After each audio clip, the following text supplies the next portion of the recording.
Good evening, everyone, and welcome to the Non-Strategic Planning Committee meeting. I first like to start with item 1, apologies for notification of substitute members.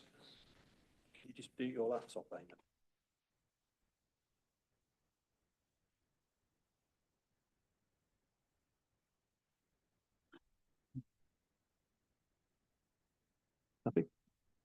Thank you, Chair. Apologies have been received from Councillor Nicholas Humphreys, Councillor Caroline Phillips, and Councillor Daniel Rainbird. Councillor Nigel Beryl has also been appointed as a substantive member of this committee, and since he was last with us, Councillor Adrian Cartwright has been appointed as Vice Chair of this committee. Thank you, Chair. Thank you.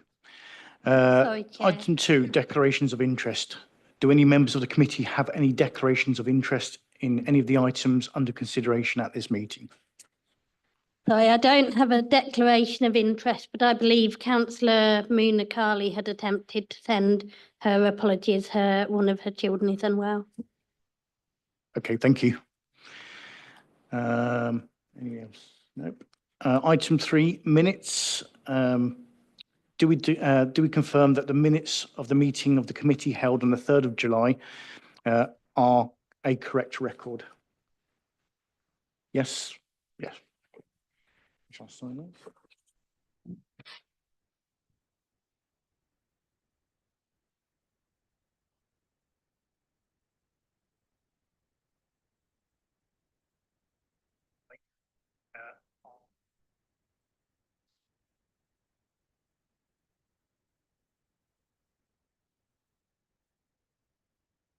Okay.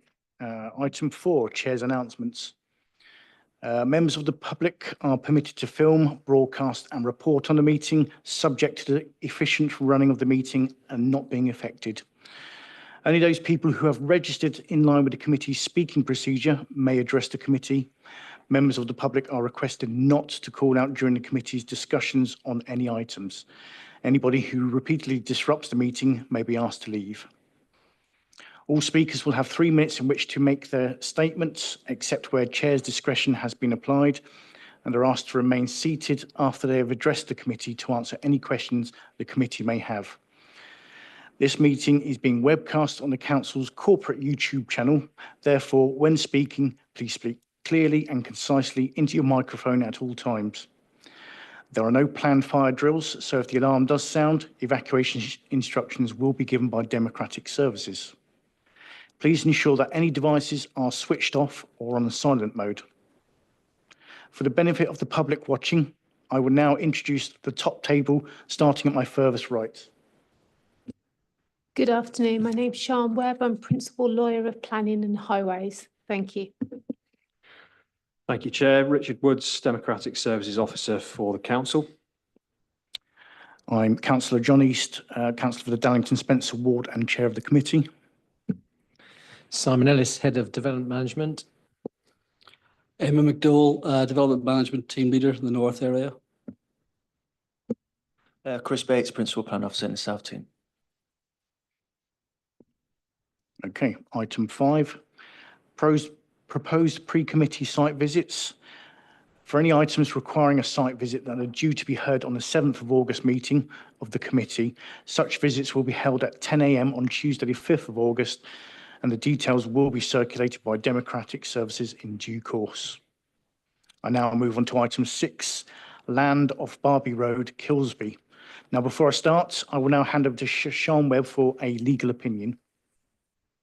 Good afternoon, all. I've been asked to give legal opinions on a material planning consideration of a previous decision made by the Council. I understand that on the 4th of December 2024, West Northamptonshire Council, as local planning authority, made a recommendation to grant, subject to a 106 agreement, for this site for a very similar or the same development that is before you. My legal advice would then be that this is considered as a previous planning decision and is a material consideration. How much weight decision makers today decide to give to it is a matter for your own judgment under the government guidance at determining planning applications. I have nothing further to add. Thank you. Thank you, Sean. I will now hand over to the case officer, Amy McDowell, to begin the presentation. Thanks, Chairman. Oops. As you can see in the slides before you, the application is an outline application for construction of up to 19 dwellings with associated landscaping, open space, drainage infrastructure. Oops, that is it.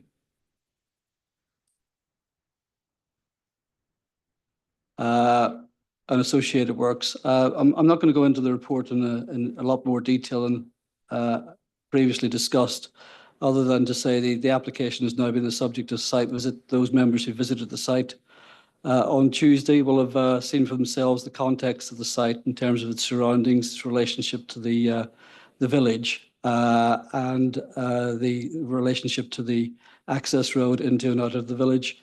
Essentially, the proposal and report is... Sorry, can I just interrupt? The slides aren't updating on the presentation. No idea, man.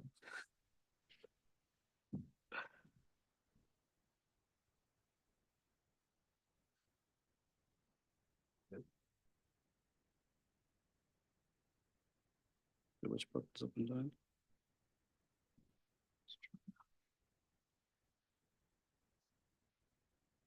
Might have to be that you do it on that mode instead and have it slightly smaller.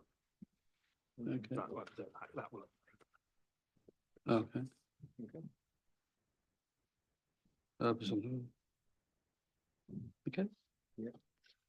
Yeah, in terms of the site itself, it remains as per the previous committee items. It's on the edge of the village. Proposals and outline application with all matters reserved except for access, which is a matter of detail on the current application. That access has been subject to considerable discussions with the Highway Authority, and their comments are set out in the report. Ultimately, the application has been judged in accordance with policy and meets the criteria in regards of meeting the exceptions for development beyond the confines of the village. And accordingly, officers are recommending the application be approved, Chairman. Nothing further to add. Thank you. I now invite questions from the committee to the officers. Any questions? No? Yes, Councillor Breeze. Sorry, thank you. Just a question for the legal officer. Was this decision the subject of a judicial review at all, or a threatened judicial review?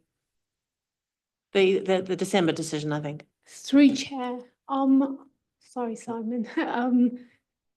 I don't believe it was subject to judicial review, or a threat of judicial review, but I apologise, but I'm not aware of it being subject to that.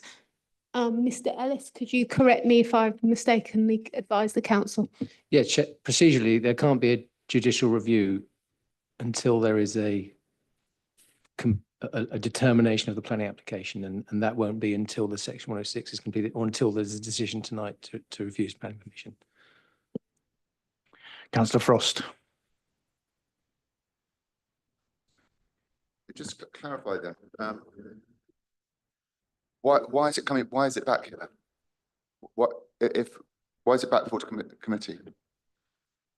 Because members deferred it for a site visit, so the application is now before committee. As previously advised, the previous application went to committee. There was a resolution to approve that was based on a 106 agreement that set out a number of obligations. One of those obligations fell away. It was deemed necessary to report it back to committee to address that the falling away of that particular obligation. There were also a number of concerns raised by the Kilsby Action Group, and the responses to those concerns were also set out in that report. And that's the reason why I came back to members, to be transparent, above board, and you're now in a position to be making a decision on it. Again, members felt they couldn't make a decision on it last time on the 5th of June. You deferred it for a site visit. You've now had your site visit and you're here to determine the application. Thank you. Thank you for you, Chair. Yeah, I got that bit. It was, in summary, the reason it's back here following the decision that was made on the 4th of December is it's a WNC decision. It's not a decision that was imposed upon us. We've made that decision in summary. Is that fair to say? Or you are planning to, you the planners have? Again, through you, Chairman, with respect, it was a committee decision. So the first decision was in December, was a resolution to approve, subject to a 106 agreement.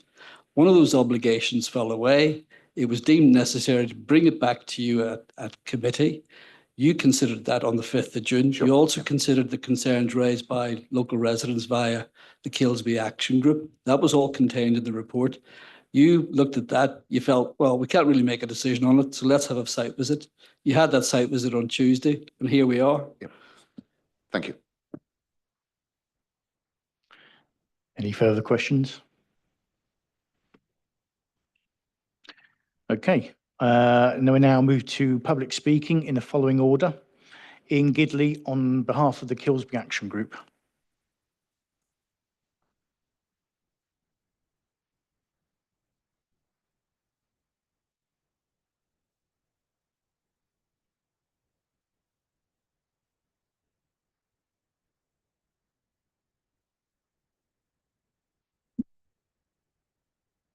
Good evening. My name is Ian Gidley, Director of Land and Planning Consultants Limited. I'm a chartered town planner with over 30 years experience and have lived in the district since '98. At the last meeting, I believe it was Councillor Breeze that hit the nail on the head, perceptibly concluded that normally sites outside of village confines are refused, so the hook is the local need case. Indeed, you're being asked to make an exception to this rule this evening solely based on local need, but it is a fallacy as the only evidence to support such a case has expired. The 2020 Local Needs Survey expressly stated a time period of 5 years, and there is no chance of any units being built this year or next year. Even the case officer advised at the last meeting that local needs surveys are usually valid for 2 years, which is correct, and accordingly, I can guarantee that such evidence would be thrown out at appeal. The reason for this is that after 2 years, people will have either moved or their circumstances will have changed. So, to be perfectly clear, there is not a shred of evidence to support a local housing needs case at Kilsby. As stated in paragraph 771 of the officer's report, members are at liberty to make their own decision, not bound by officer advice or previous committee resolutions. However, it is important to be consistent in decision making, and to my knowledge, every other site outside the village confines has been refused by this council. The floor appeal, not mentioned in the officer's report, is an important material consideration, as the inspector opined that even local needs housing conflicted with policy R1 and could not comply with policy RA2 due to the lack of a spatial assessment, which has not been demonstrated at Kilsby either. The inspector allowed the appeal on the basis of housing land supply, but that is not being argued here, and besides, since then, the council has published a new district-wide housing land supply of 5.5 years, and determination of this application must therefore be in accordance with local plan policies under UK planning law. Accordingly, an approval contrary to local plan policies would open the floodgates for every single piece of land adjacent to villages in the district, which is why this is such an important decision. As I mentioned last time, any affordable housing is allocated to those in greatest need across the whole district and unlikely to meet a local need. Mortgage companies will not accept any onerous restrictions on market housing. With my developer hat on, I can assure you that the affordable housing is not viable and is not proven despite repeated requests for viability assessment. In conclusion, the local need case has clearly lapsed, and therefore there's no evidence to justify an approval contrary to development plan policies. Members will be advised to provide reasons for going against officers' advice, and simply it is that the site lies outside the defined village confines and, as acknowledged by the case officer, is within the open countryside. And so the principle of development is unacceptable. The houses proposed would therefore be contrary to policy K3 of the Kilsby NDP, policy RA2 of the Part 2 local plan, and policy R1 and S3 of the core strategy. There are, of course, secondary reasons as put by the speakers. It is respectfully requested to refuse planning permission. Thank you for your time. Thank you, Mr. Gidley. Are there any questions from the committee?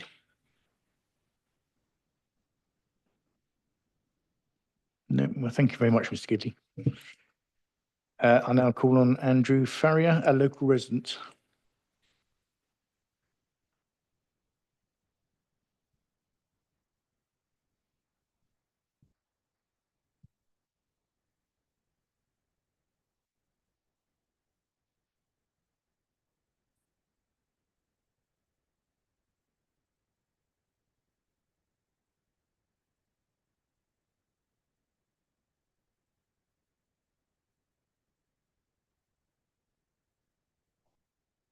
You need to press the button on the microphone. Okay. I raised concerns regarding a technical point in relation to officer advice at the last meeting and the strength of it. I received a reply informing me of the following. I can confirm we will provide a position from legal services before the next meeting to ensure there is clarity and reassurance. I don't think that's been addressed properly, and that's disappointing. I understand that 6 members of the committee have now completed a site visit to gain better understanding of the location of the application and the access of supporting infrastructure. In my previous statements committee, I mentioned that at present we can witness the impact of development on this road, with 4 homes being built, a build which is taking 2 years. The road has been closed many times to allow services to be installed, delivery and contractor vehicles have blocked the road and access to frontages, with local bus not being able to get through. You will have now witnessed the impact for yourselves and hopefully noted what this application's impact on Barbie Road and the village will be.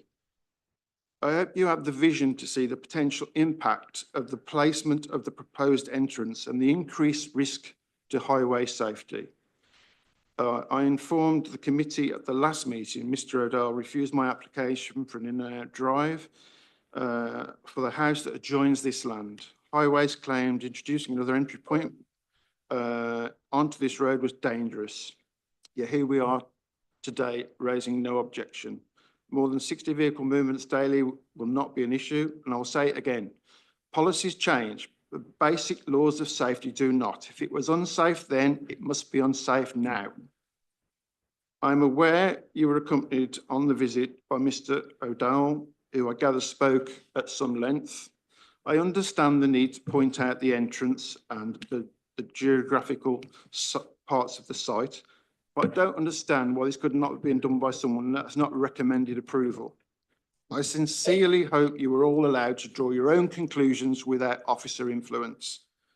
Be in no doubt this application lies outside the boundary. Kilsby is a secondary settlement village, and as such it is recognised that infill development within existing communities in a sustainable and planned manner is preferred rather than expanded into greenfields. We are now on the 3rd meeting and still nobody has explained why no investigation into housing needs being met through infill has been made. The option should be exhausted before ripping up greenfield sites. It's just irresponsible and damaging to the environment. The housing needs survey would not support a rural exception. The developer's hopes rest on a document that is out of date and should not be used. Richborough are a land promoter only existing to open up sites to sell to builders for profit. If we are all realistic, we know Please conclude your statement. we know no real affordable homes will get built. The Gables development you saw is evidence of this, as that started life as affordable homes. The North Committee at the initial meeting was seeking assurance that the application could not be varied. That assurance was given, and I strongly believe this influenced the decision to approve. That advice was described at the last meeting as a slight legal error. I would say that is making light of the situation somewhat. As a committee, you are perfectly entitled to vote as you see fit, regardless of any previous decision, which may well have been influenced by a so-called legal error. Thank you. Thank you. And I invite any questions from the committee. Councillor Breeze. Yes, thank you. So you've said that you put in a planning application for a drive, an out drive. Are you in the property next door? Yes, And when was that? that's some time ago now. So I appreciate policies change and become more relaxed. But it was stated in the reply, it was for safety reasons because it was introducing more risk onto the highway. I do just remember what year that was that you put the application in. I think it was 2008. So it's quite a while ago. Okay, thank you. Any more questions? No. Okay, thank you, Mr. Farrier. Thank you. I now invite Michael Margetts on behalf of the Kilsby Action Group. Parish Council, sorry.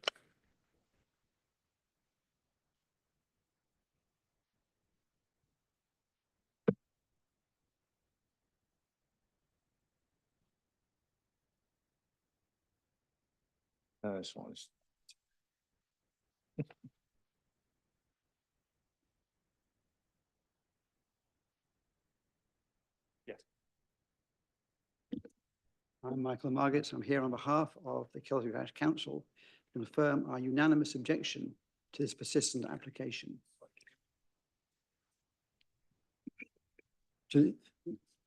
We're grateful that you didn't approve this at the last meeting on the marathon on the 5th of June. As I understand it, you voted against it, but deferred a final decision pending the site visit. I'm sure you realise this is not and never was a genuine application to create needed housing, but a brazen and cynical land grab. The issue here is land value. As the applicants concede, it is contrary to all the current established policies. Kelsby is a secondary service village, so development has been mentioned should be confined to the established boundaries other than exceptional cases. They attempt to exploit this as a loophole as an exception site. But for exceptions to prevail, there needs to be a well-defined, detailed and specific proposal covering a clearly evidenced need. This is not the case here. We have instead an outline proposal, all matters other than the site and its arguably dangerous access reserved, based on out-of-date, low-response pandemic survey from 2020, since when there's been further development both in Kilsby itself and the area. Hundreds of houses have been built and many more are planned within a few miles. There is no housing crisis.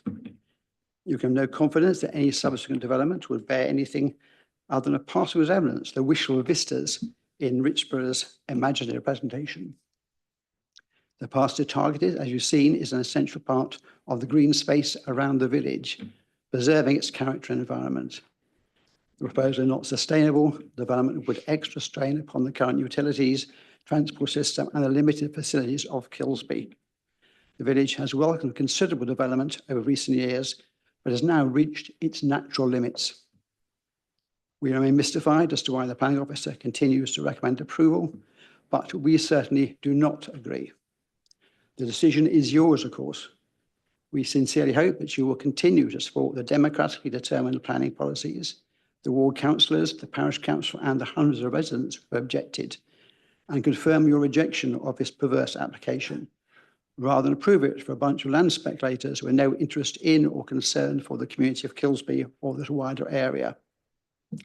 You lose nothing by rejecting it at this stage, as if the situation changes, a genuine developer can always come forward in the future with a definitive proposal to which we can all respond on its merits. For now, however, please bin it. Thank you. Thank you. And I'll call any questions from members of the committee. No? Okay. Thank you very much. Thank you very much, Mr. Margetts. And I'll call on Councillor Rosie Humphreys, local ward member.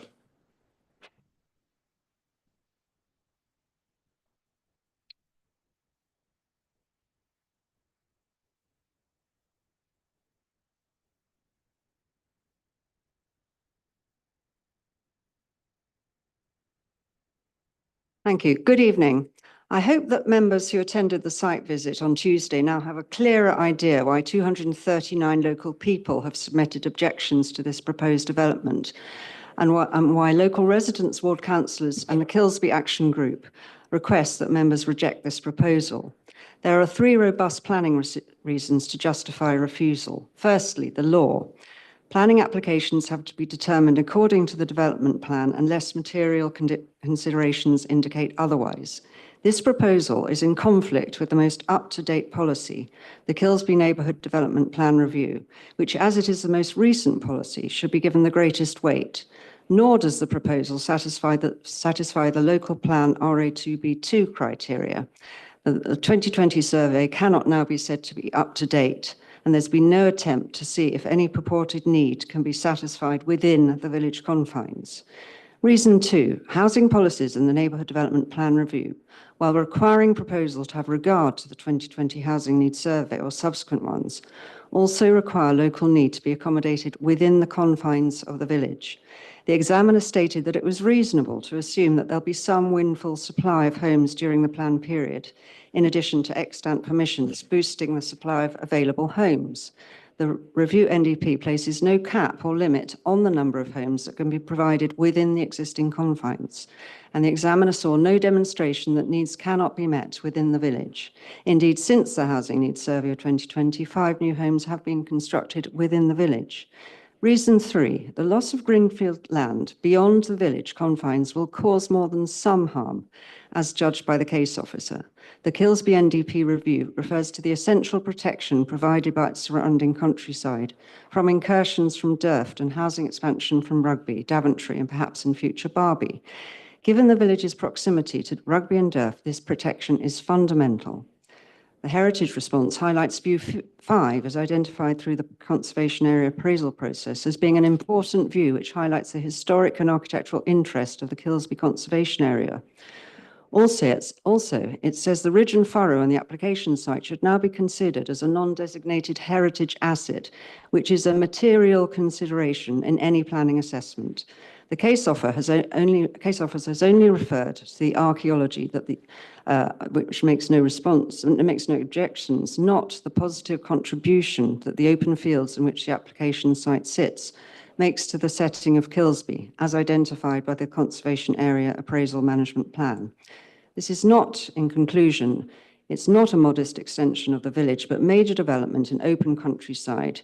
You're entitled to reach a different conclusion to officers. You have ample reasons to refuse permission. Thank you. Thank you, Councillor Humphreys. Are there any questions from the committee?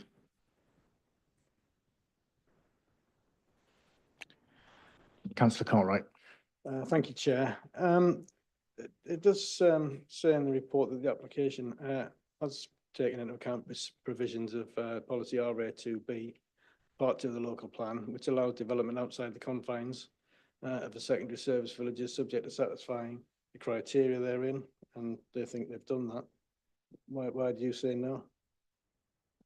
Because I would argue, as you've heard from Mr. Gidley, that the housing needs assessment is not up to date. Thank you. Any further questions? Okay, thank you very much, Councillor Humphreys. We now have a written statement from Councillor Andrew Simpson, who's a local ward member. Thank you, Chair. I will read out the statement, and it is as follows. I'm grateful to the committee for being able to submit a written statement in response to this application, as I'm currently away with work and unable to attend in person. In context, I'm a resident of Kilsby, and I was one of the 231 objectors who wrote when the application was first being considered. I now comment as one of the ward councillors for Braunston and Crick, and alongside my fellow ward councillor Rosie Humphreys, I'm asking the committee to refuse this application. As the committee will note, there has been a long history of speculative development applications for this site going back to 2014 for 70 houses and then 2015 for 65 houses, with both being refused. We now see another scheme for 44 houses, albeit reduced to 19. There has been some confusion over how this site was considered at North Planning Committee back in December 2024, and it is subsequently coming back to the new non-strategic Planning Committee for further consideration. Regardless of this history, I would ask the committee to consider the whole application with fresh eyes.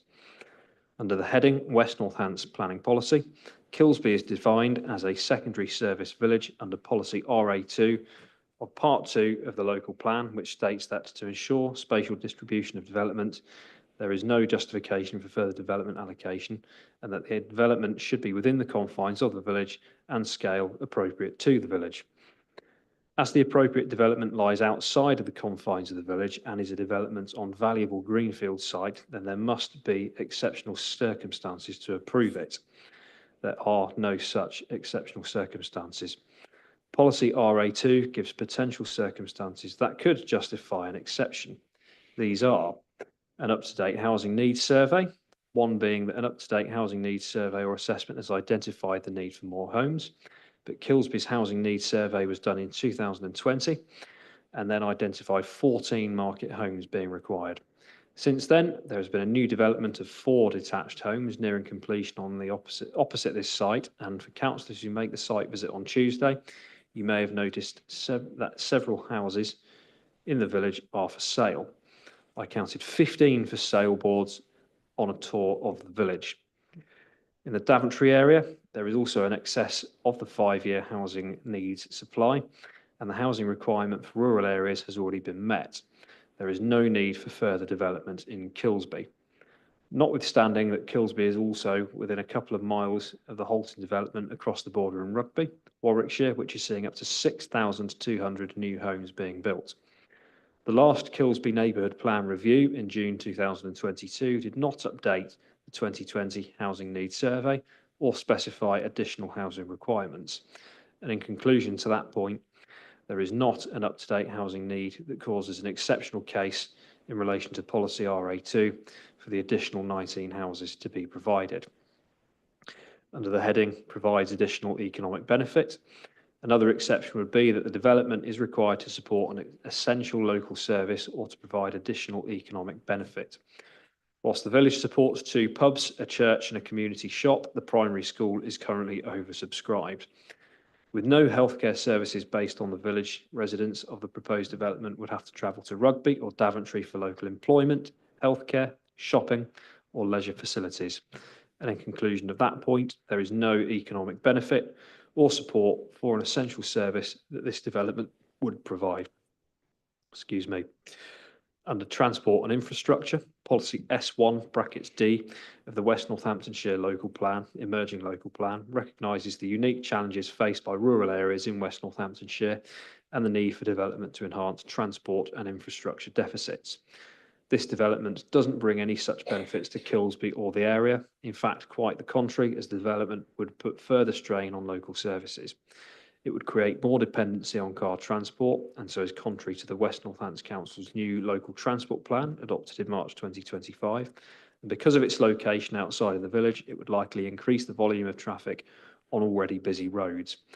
As councillors who attended the site visit would have observed, the proposed site entrance is located on an undulating stretch of Barbie Road, just after a dip and a sharp bend as you enter the village. Undoubtedly, this will create the potential for traffic incidents. And there are 2 final headings. Loss of open countryside. The Kilsby Neighbourhood Development Plan, revised in June 2022, highlights how the open countryside around Kilsby helps define the village and is crucial in maintaining its character. The village is otherwise surrounded and intersected by many busy roads, the A5, the A361 and the M45. So this green space acts as an important buffer and provides valuable pedestrian access to the countryside.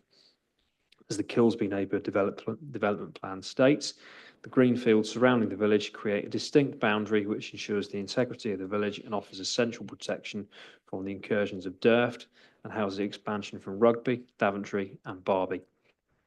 In addition, the plan states the encroachment of Durft and the volume of traffic it generates poses a threat to the rural village atmosphere.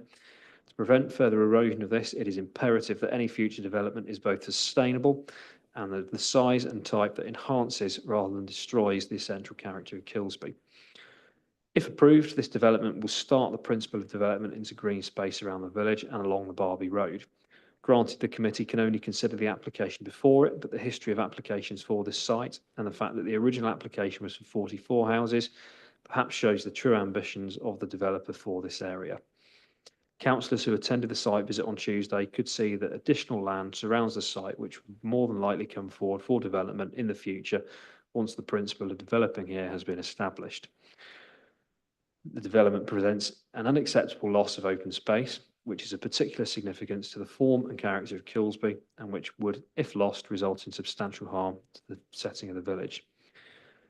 In conclusion, there are no exceptional circumstances that are being provided here that give the committee the grounds to depart from the existing local and neighbourhood plans and planning policies. I would therefore urge the committee to refuse the application. And that concludes the statement of Councillor Andrew Simpson. Thank you, Chair. Thank you. I now call Stuart Andrew, Member of Parliament for Daventry constituency. Thank you, Mr. Chairman, and my apologies that I'm not able to be there in person. I'm grateful for the opportunity to speak in support of the residents and the local councillors. I think the issue of the housing need issue has been addressed well. As you've seen, Kilsby is a small village of approximately 550 houses, and it's already contributed 73 additional properties. So for a village of this size, that is a substantial growth already. As has already been said, the parish council have a properly developed and made and examined neighbourhood development plan, which states that development in green space outside the village envelope is not supported. And I do worry that if this were to be granted, it would set a precedent that would be difficult to then deal with in future. Under the localism legislation, as we know, parish councils were encouraged to do the NDPs so that local people could have their say. And it has been raised with me by residents that there is concern that that fact and the over 200 objections have not been given sufficient weight. It really is important that the democratic right of local people is heard in maintaining the character and the appearance of the village. We currently have the Planning and Infrastructure Bill going through Parliament, which supports the parish council's position. NDPs are supported in that legislation and state that they should enforce where development takes place and what it should look like, and therefore sits within the NPPF, which I hope will give the committee reassurance. As has already been said, Kilsby is a secondary service village and bottom of the settlement hierarchy, and therefore development should really be an infill only. And there is also concern that the rural exception to build is a device which is being used to gain permission on almost any basis. There's been a significant history on planning on this site with 3 applications over the last 10 years. We've heard 70, 65, and then 44. There are concerns that developers will come back complaining about viability concerns. Having visited the site myself, like you have as a committee, and attended a packed public meeting, I would agree that this is not a good location for development. It is a small country lane. It offers protection of sprawl and is disconnected from the village. As you've seen, there are buildings happening opposite, and that has also caused concern in terms of traffic safety, which is already an issue in this village. I've recently been called to see a house where the car has literally nearly gone into the house itself. So I do ask the committee to please consider rejecting this application because it is contrary to all established policies, and I believe will safeguard this site for the future. Thank you. Thank you, Mr. Andrew. Are there any questions for Stuart Andrew? No, okay, thank you very much. I now call Alistair Thorne, agent for the applicant.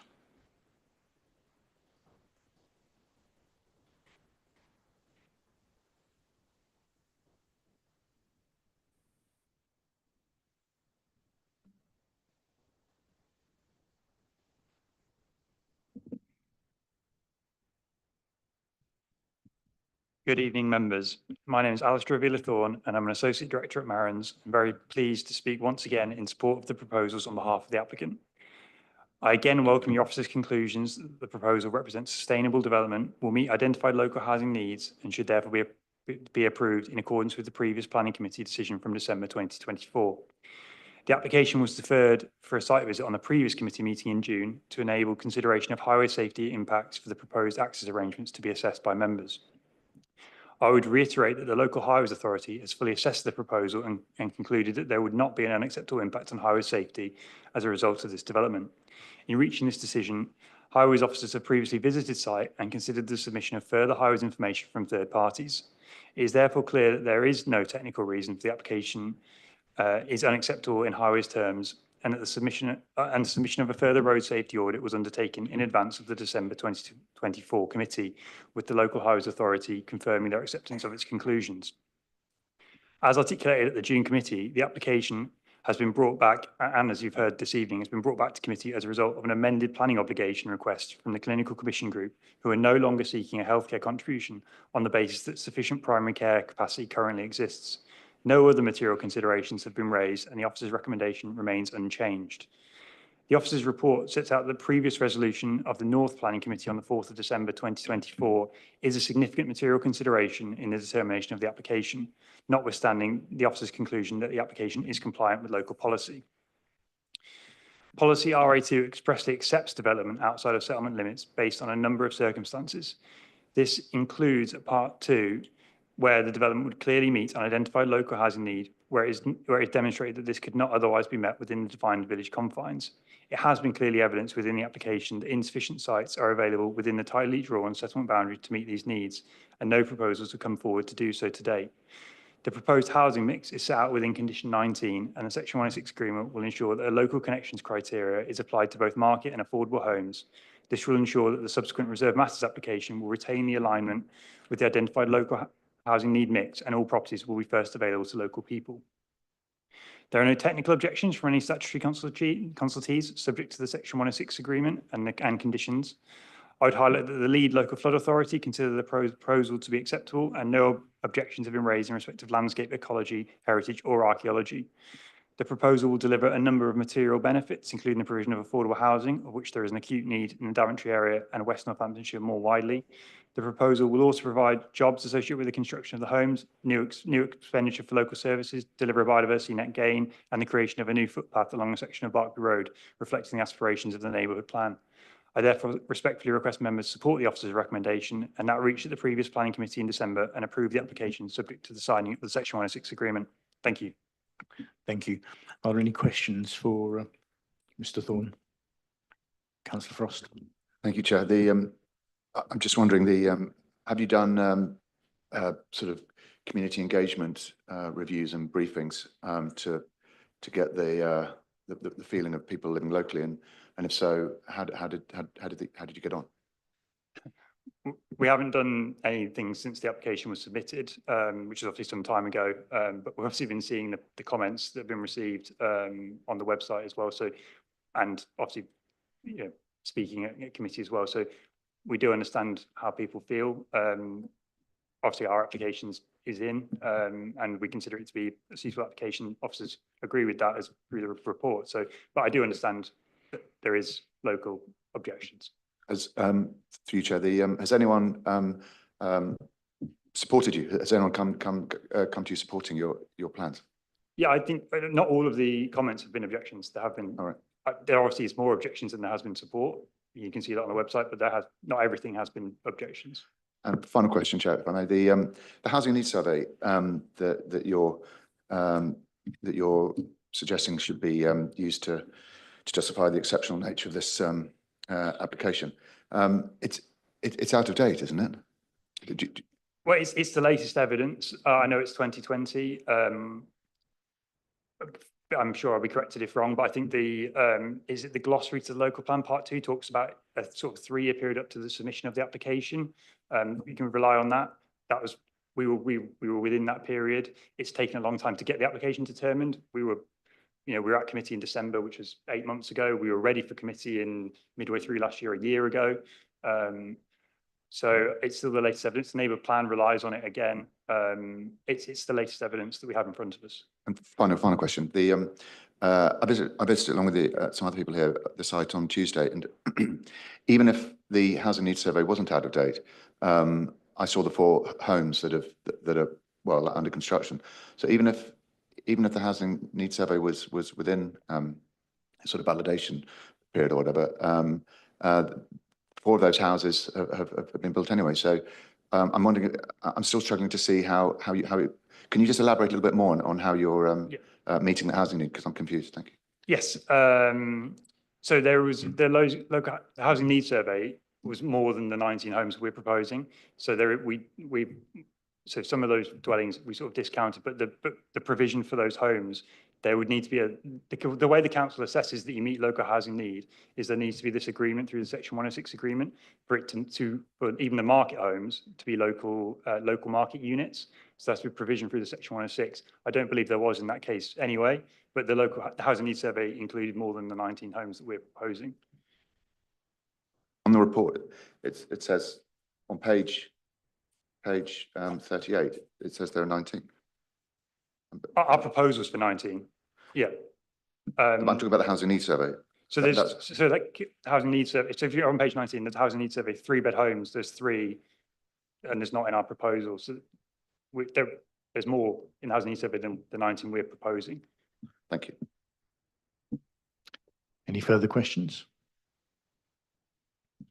No. Okay, thank you very much, Mr. Thorne.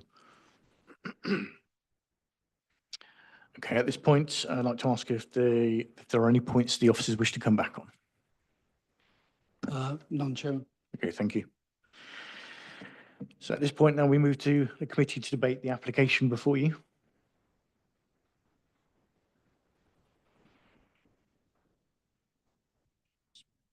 Sorry, Councillor Smith. Thank you, Chair. Excuse me. Taking into account all that we've heard today, I'm weighing up the different things that we've heard. I'm aware that there's been statements made about the housing need and the fact that potentially the 19 homes that are now proposed better reflect the housing need that was identified. And I do take on board the comments made about the previous committee's decision. However, we are always very clear that we have to look at the application in front of us on its own merits as the planning committee we are now, rather than the planning committee that might have been in December. And for whatever the reason, this application is now sitting with us to decide on its merits. Now, I think I would be inclined to take it on its own merits and not as much feel bound to weigh the decision made historically. And I am very concerned about the aspect of building outside of the village confines, particularly as it goes against that what the local plan has laid out. I think it's quite significant that we have local plans. I take on board comments made about the need, and where we run into trouble is when we try and make decisions that run contrary to what our own planning decision and what our own local plans make.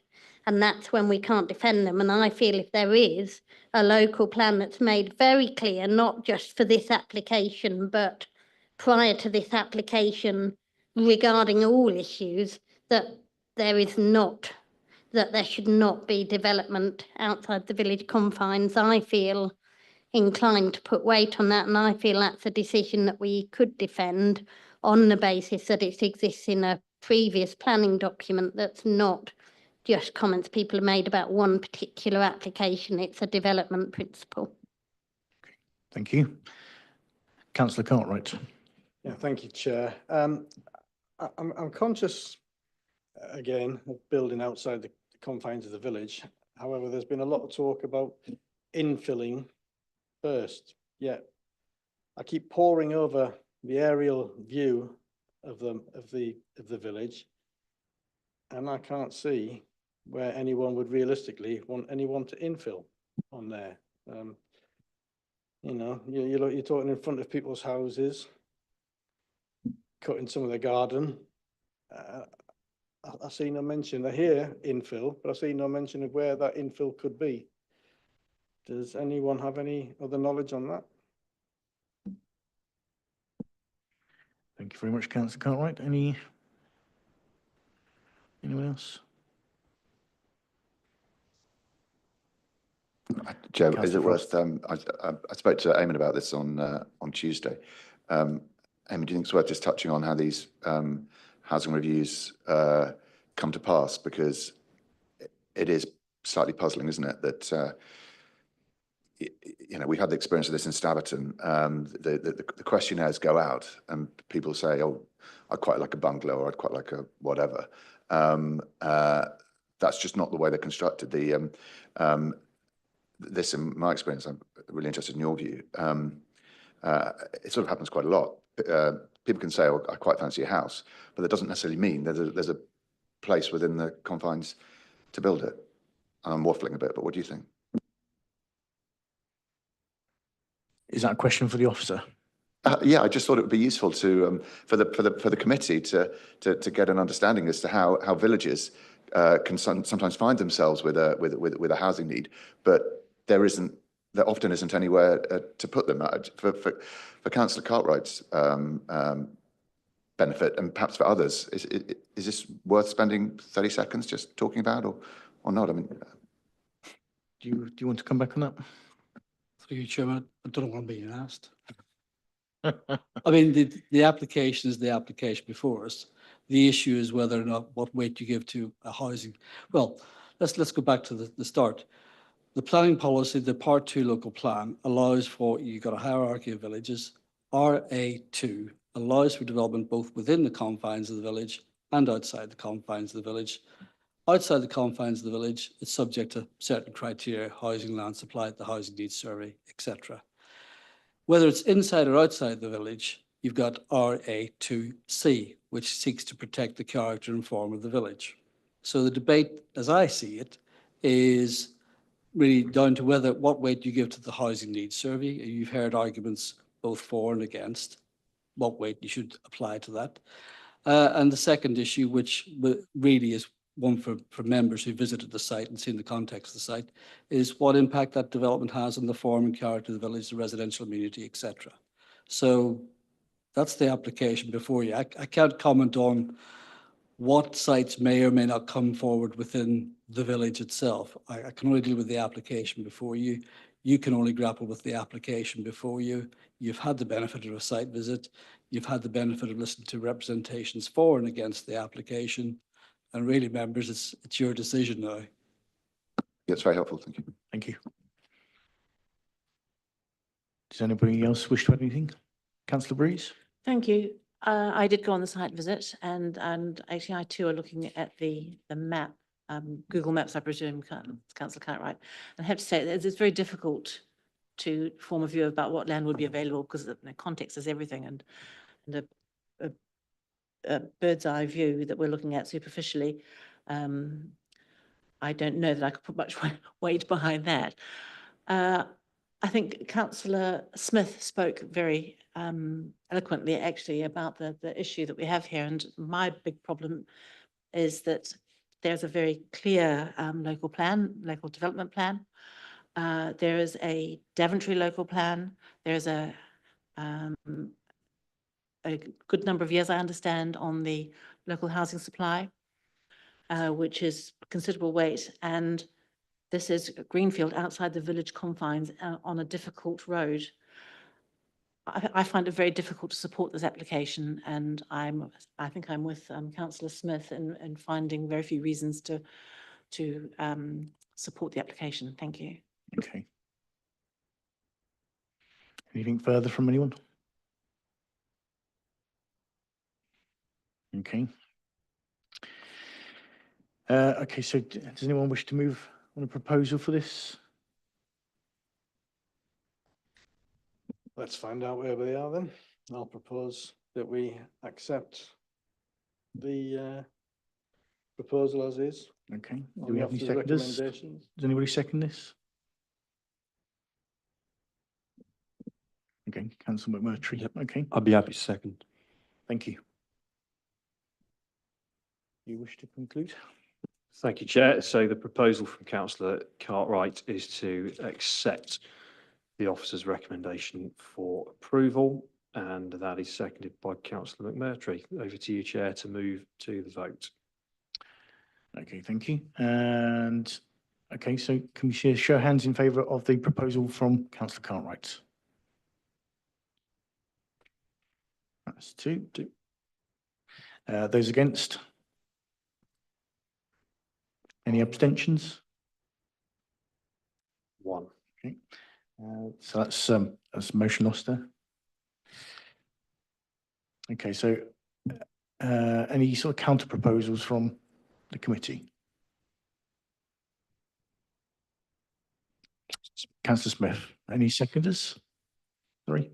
Sorry, carry on. Yeah. So, I mean, my proposal would be that we refuse on the grounds of the local development plan, the fact that there's a surplus in Daventry, a surplus of the 5-year housing supply, and the view in terms of that we choose to weight strongly the impact on the village in the village setting and the impact of building outside the village confines.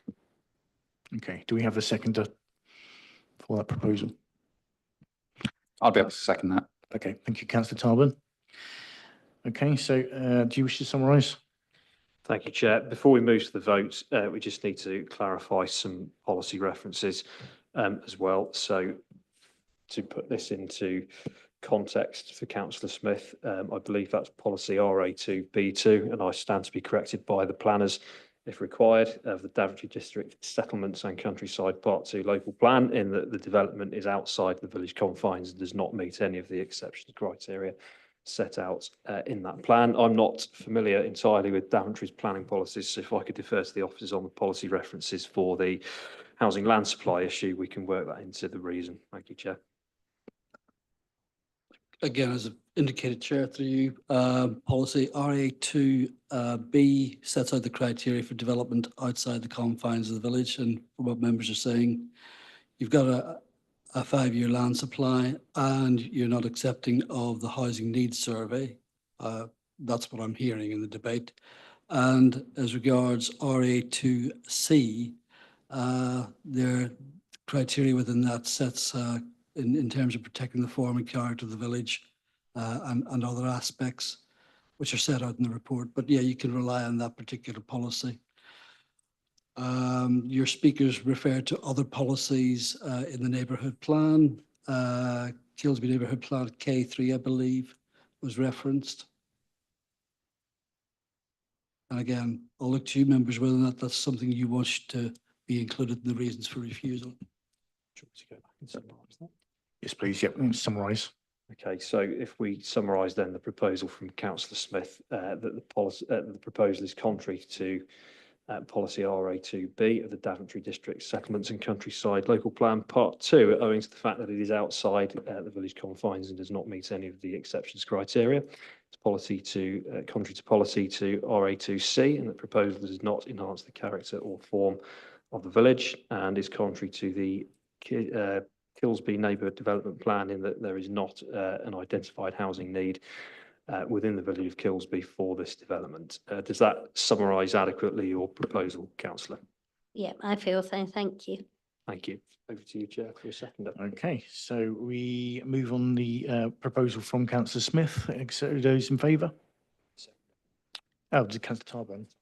Yep. Okay. Sorry. Sorry, show of hands again, please. Sorry, in favour. So that's 5. Those against? Abstentions? 2. So that's passed.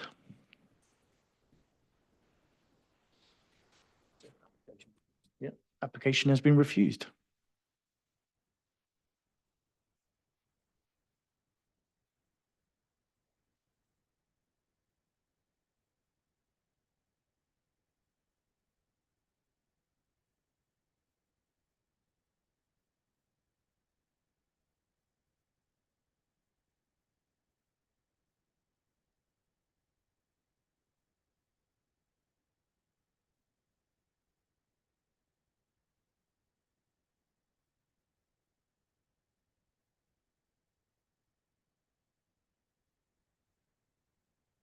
Okay, so I now move on to item 7, which is the Hayford Mill, Weedon Road, Upper Hayford.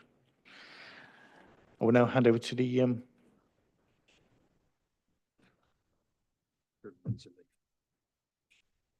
okay.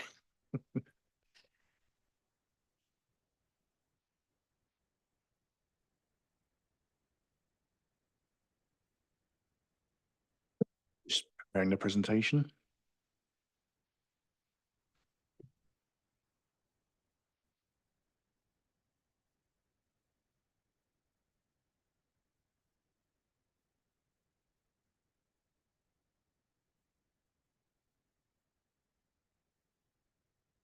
We'll now hand over to the case officer, Christopher Bates, to begin the presentation.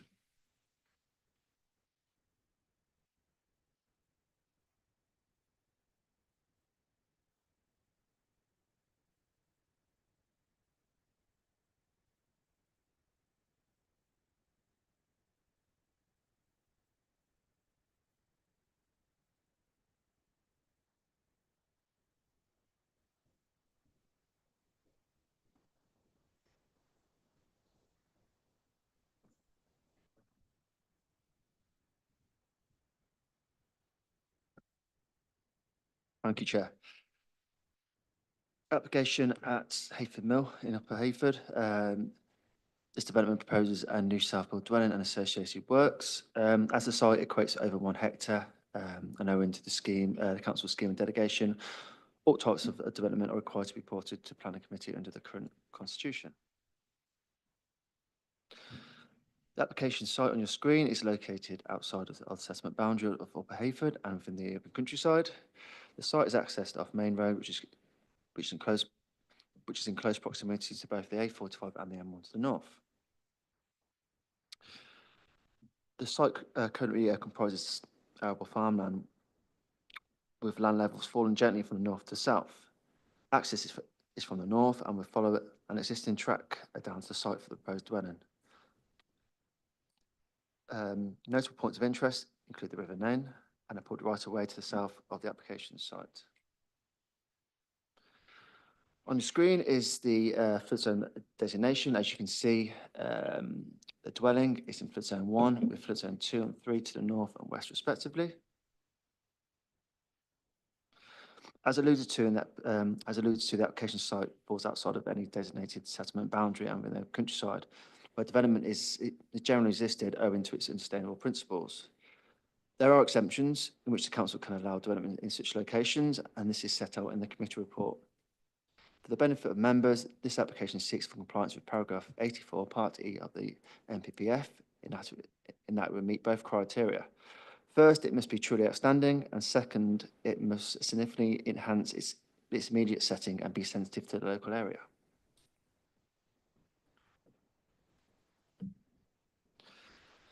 To give some context to the site and for the benefit of members, a host of site photos are now to be shown. First of all is the site access. A view looking southwest across the site. A view looking southeast. A view looking west. Views looking northeast to where the dwelling is to be located. Views looking northwest. And a final view looking north.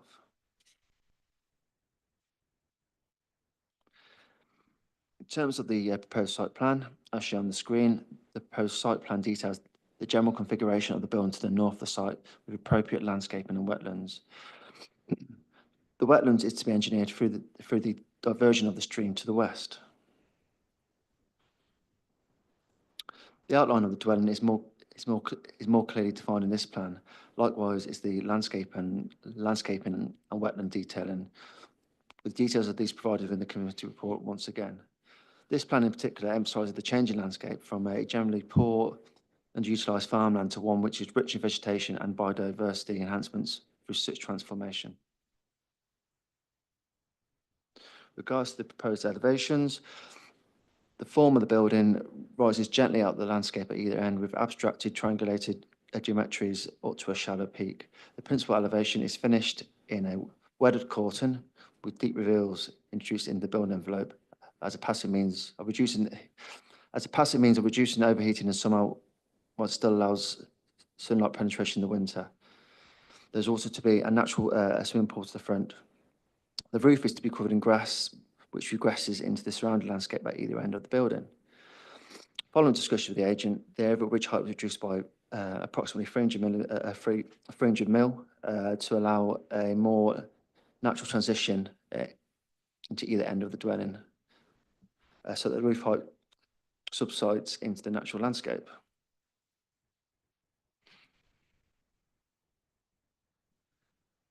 On your screen is the proposed sections, and this shows how the building is to be built into the landscape.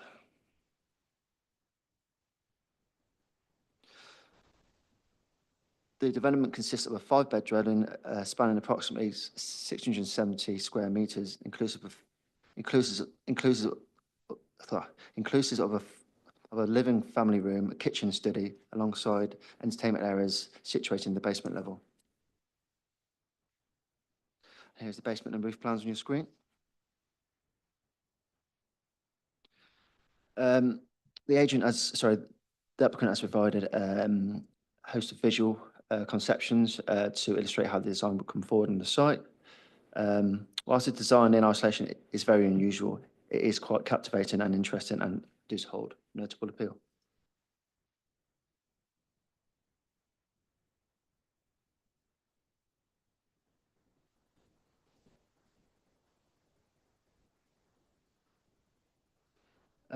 So as per the dialogue, the scheme is considered to comply with paragraph 84E of the NPPF, also the development plan, a national policy and all other material considerations.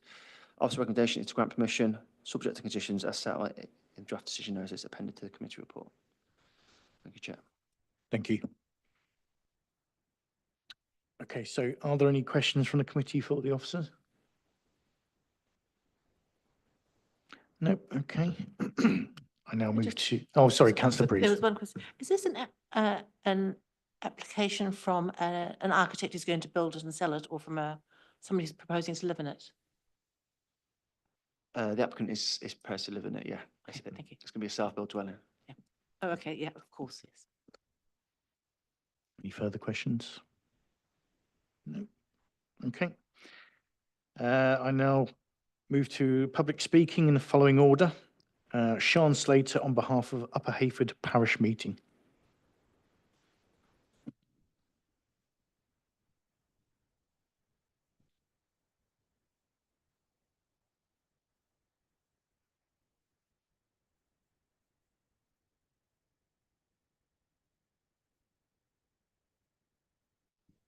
Good evening. I'm Sian Slater, Chair of the Upper Hayford Parish Meeting. In regard to the planning application, this was all sent out to interested parties within the parish. We're only a very small parish, for them to comment on as they wish. At the following meeting, which was beyond the date of the submissions, it was raised at the meeting and discussed. I've already done a site meeting and had a look around and had everything explained and looked at all the plans and the information and asked several questions. So I could relate to this at the meeting. For all the people there, I think there was between 12 and 14 people, all of them unanimously, put my teeth in, unanimously agreed that it and supported the application. I think it blends in very well with the landscape. I think it's different. I think it's new, which we should all encourage, as long as it's done sympathetically and has been well researched, to ensure that it has as little effect on the actual environment. If it's a plus diversity, then that's excellent and it should be encouraged. I think it's a quite stunning design. I'm personally all for positive development within our community, and I think this will be a really nice addition. And it's great that somebody's willing to invest in our very small community of about 30 odd houses. So I get about half the village to my meetings, and which gives us a good representation across the board of the type of people that live there. Yeah, that's all really I've got to say. Any questions? Okay, thank you. Yep. Any questions from the committee? No. Okay. Thank you very much, Speaker. Thank you very much. I now call Councillor Phil Bignell, local ward member for Campion.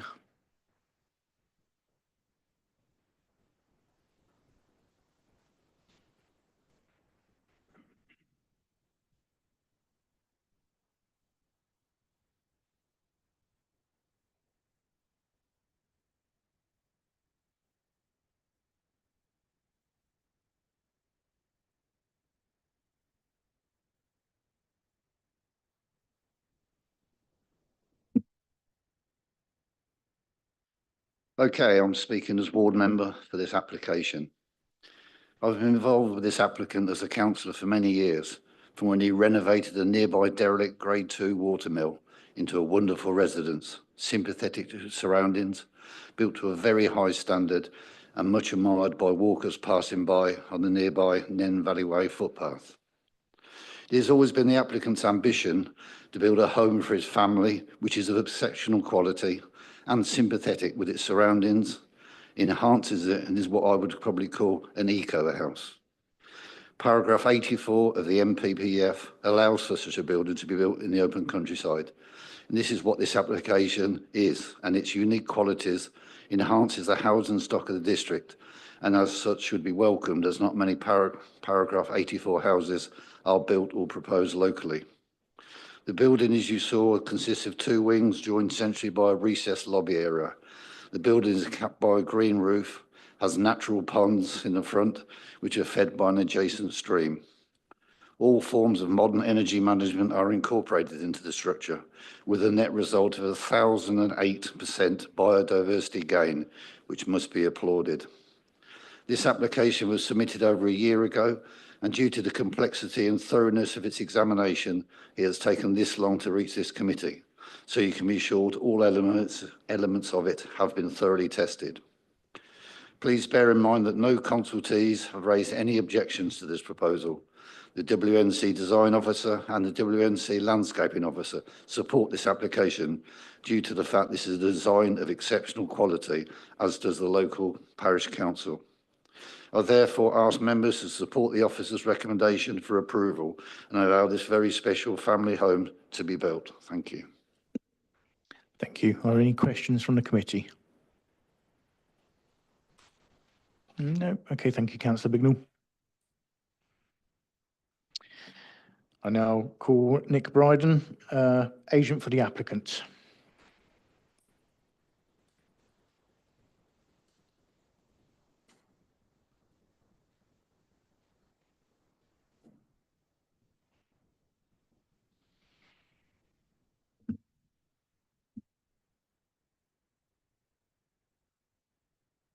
Good evening. My name is Nick Bryden. I've been leading this project on behalf of the applicant since 2019. We did have a pause during the COVID period. We're pleased that the planning department are in support of the application for both the building and the surrounding site landscape. I registered to speak this evening, not necessarily to repeat the positive report the planning officer has presented, but to answer any questions from the committee may have about the project and the process we've been through to reach this point. I don't think I need to describe all the design intricacies of the application. Within the report, you will have noted that there are no objections from any of the consultations. We submitted a pre-application submission with the architect scheme design. In general, the planning officer at the time, William Anstey, supported the scheme, subject to some additional information being carried out by relevant specialist consultants. The paragraph 84 policy requires 2 main points to be satisfied: a high level of architecture, significant enhancement to the immediate setting of the site.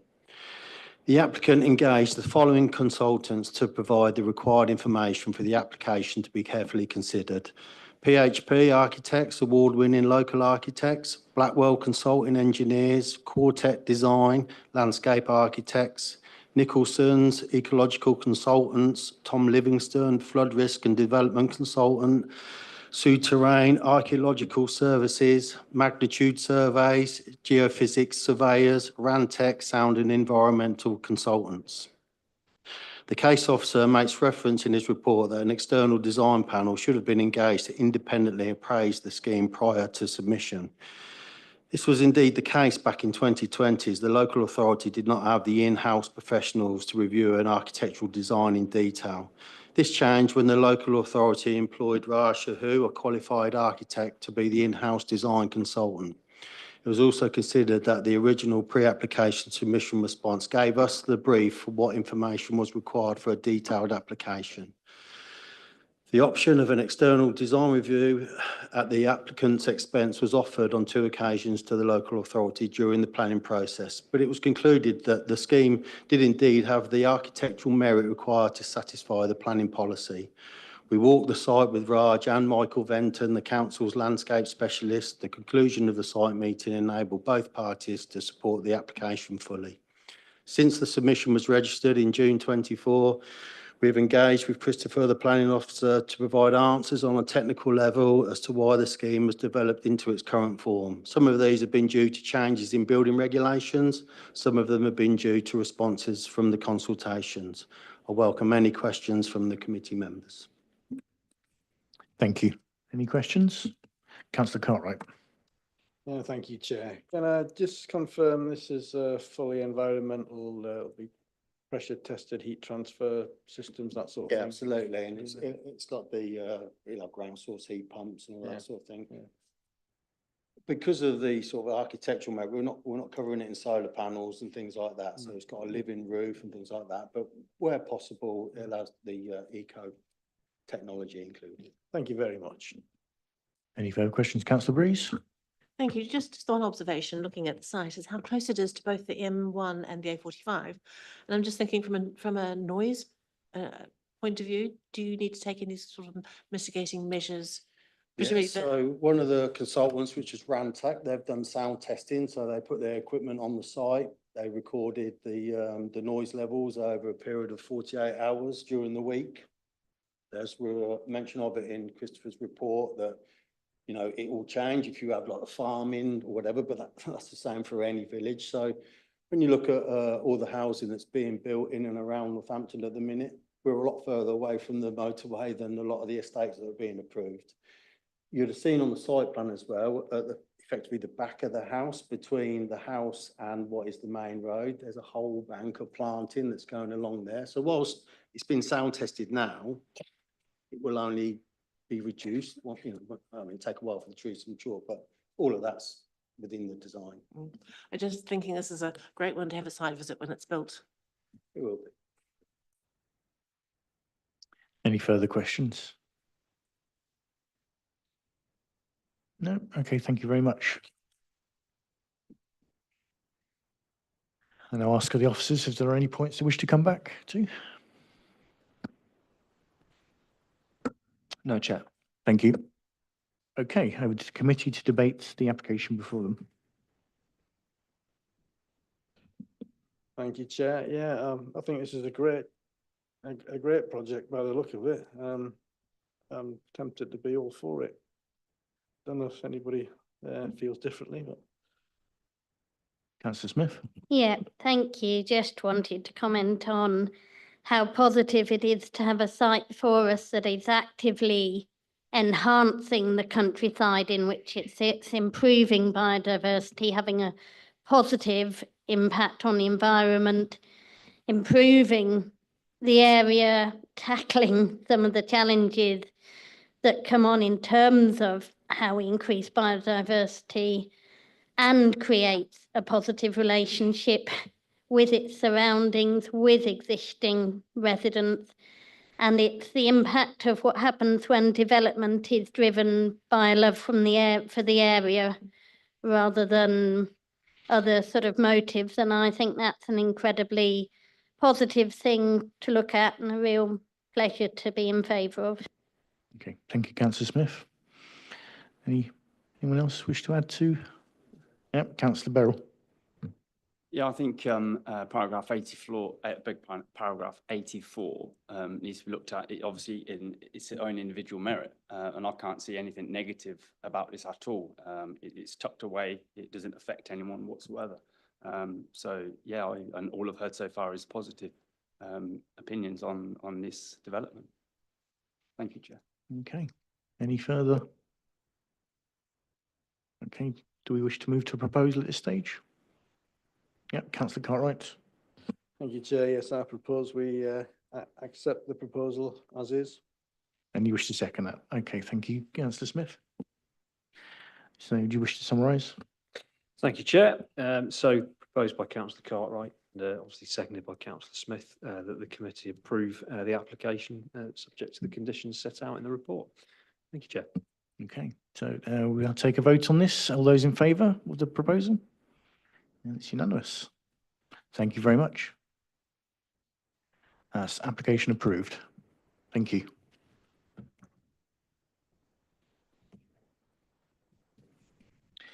Now move on to item 12, urgent business, and there are no items of urgent business, and so I'll therefore bring the meeting to a close.